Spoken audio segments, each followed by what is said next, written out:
vamos a conservar, pero vamos por más, porque el pueblo tiene que ser poder.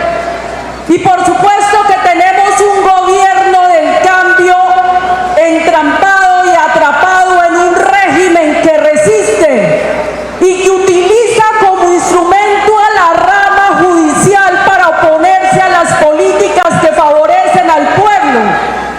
Ya es sistemático. No es la primera vez que el Consejo de Estado, actuando como brazo político de la oligarquía contra el pueblo colombiano, emite una sentencia contra derechos fundamentales.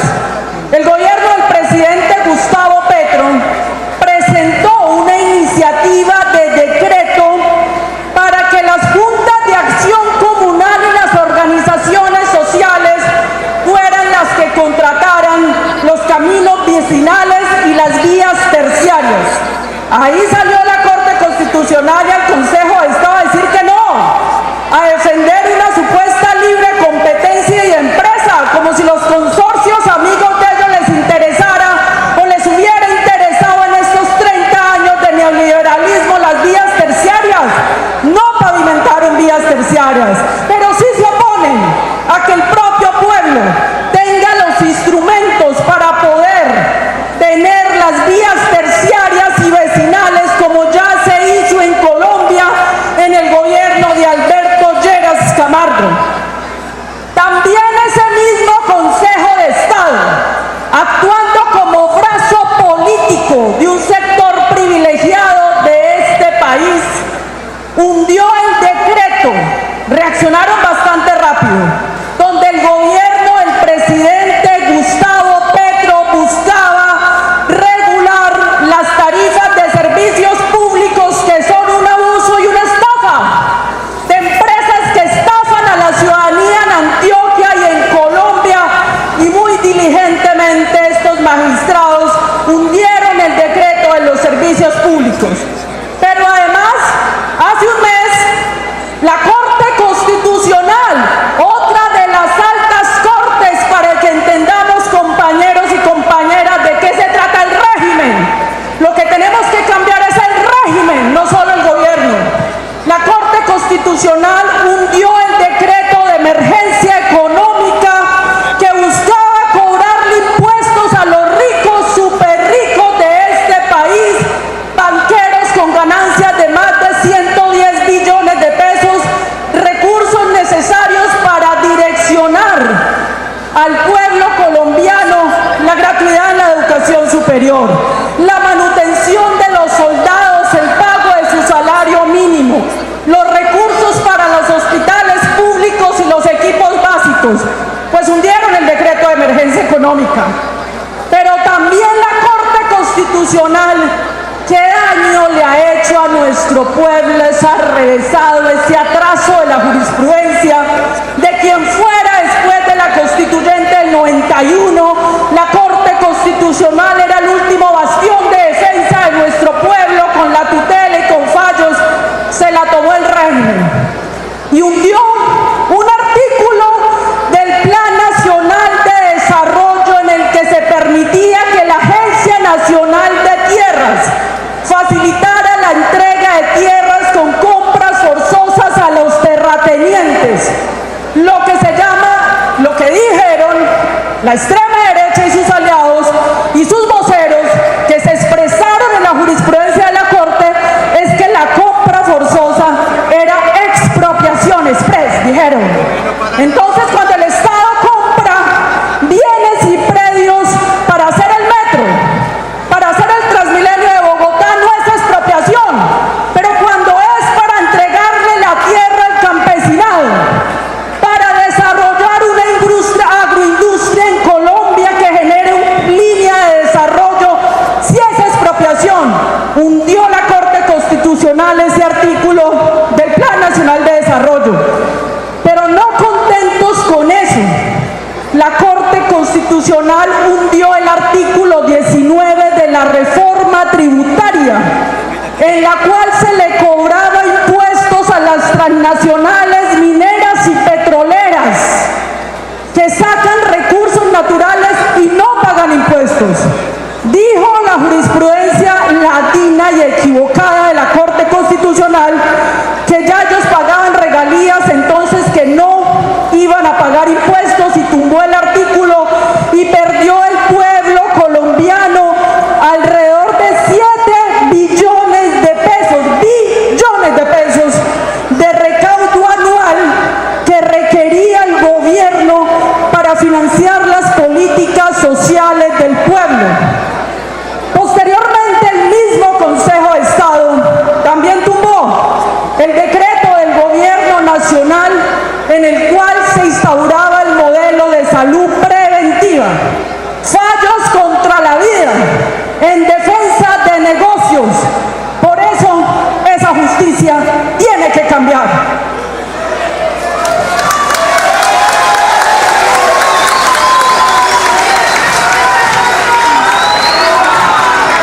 Constitucional. Ahí sí callado el Consejo de Estado. Señores y señoras, el cambio es de régimen y establecimiento.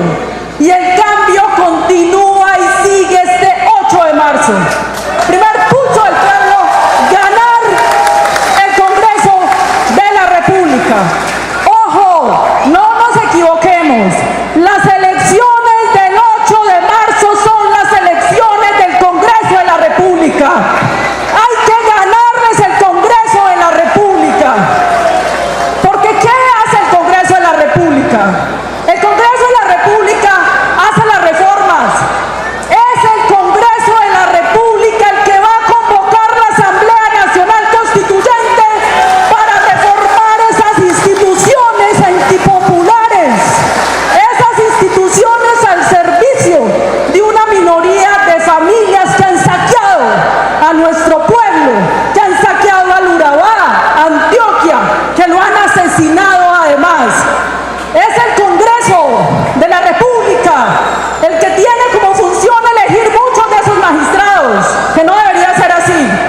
Es el Congreso de la República el que juzga a los magistrados de la Corte Constitucional por posibles omisiones.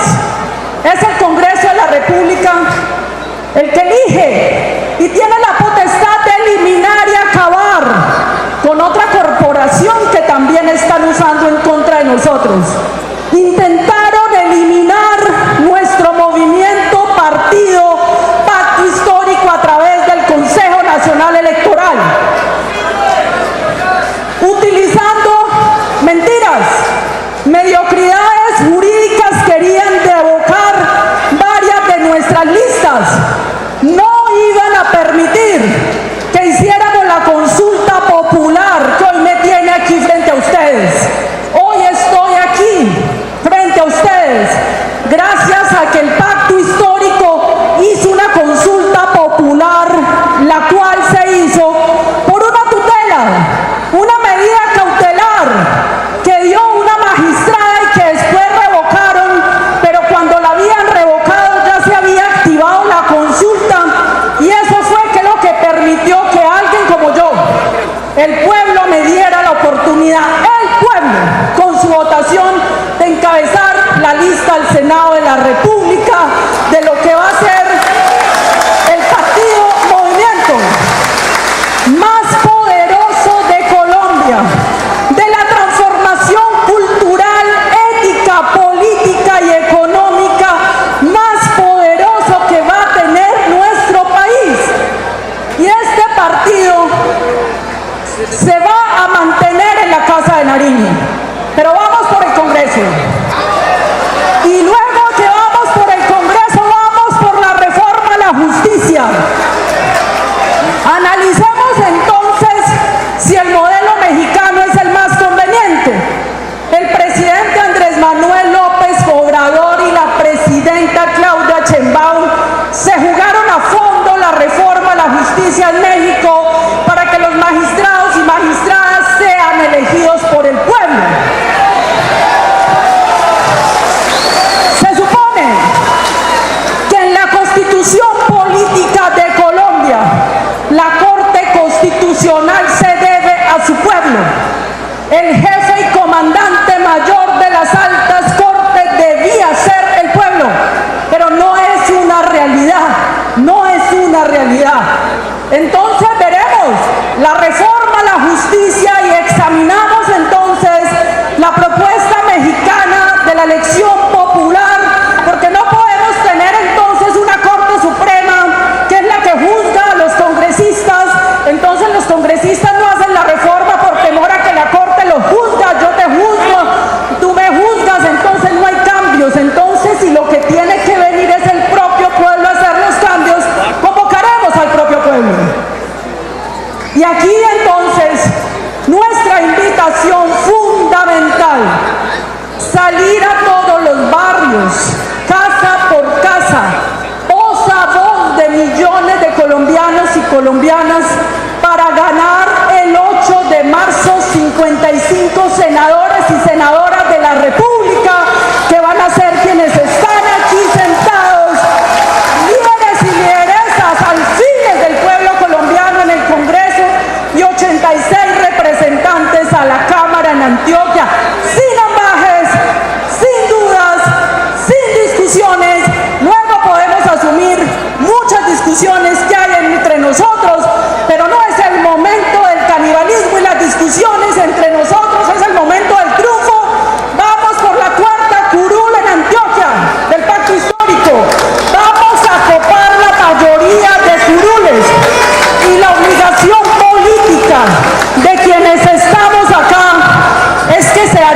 una rendición de cuentas permanente, porque tenemos que cambiar la política. La política se hace con la gente, no de manera burocrática en Bogotá y solo apareciendo en el momento del voto. El compromiso es permanente diálogo con la ciudadanía para discutir los proyectos de ley, además de la reforma a la justicia, que se van a presentar en el Congreso al nombre del Urabá antioqueño. Dos cosas ya para terminar. Mire, yo tengo una obsesión con este territorio que tiene que ver, pues evidentemente, con mi formación médica, y ya es hora de que el Urabá tenga un hospital universitario del más alto nivel de complejidad. En mi facultad de medicina, de la cual egresé, la discusión que hemos planteado es la facultad de ciencias de la vida para formar el personal científico y de la salud en Urabá. El Urabá ya es una subregión con suficiente poder, reconocimiento para poder tener, y vamos a seguir insistiendo en ese proyecto que discutí desde que era ministra de Salud. Agradezco mucho la esperanza, la energía, la firmeza